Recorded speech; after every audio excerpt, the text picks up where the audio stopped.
नमस्कार दर्शक बंधु मु आज यही वीडियो रे आपण मानू कहवाकू जाउछि चिंगुड़ी खेचुड़ी किपरि प्रस्तुत करंती।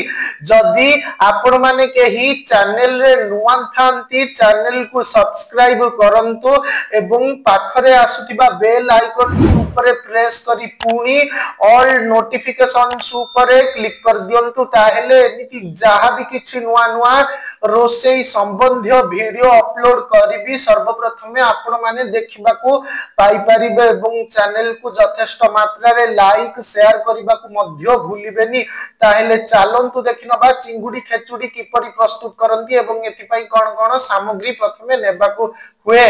सामग्री 1 कप बासना अरुआ चाउल, गोटाए गाजर, मुठाए मटर मंजी, 4टा दालचीनी, 4टा तेज पत्र, अध कप तेल, 1 कप भजा मुग डाली, गोटाए आलू, 1 कप चोपा छड़ा चिंगुड़ी, 4टा गुजराती, गोटाए अदा, 2 चामच घी।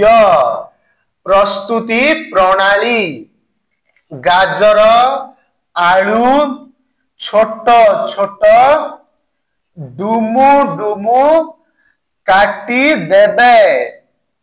कड़ाई रे 1 चामच तेल देई चिंगुड़ी गुड़ी को लूण हलदी देई लाल करी भाजी नियो।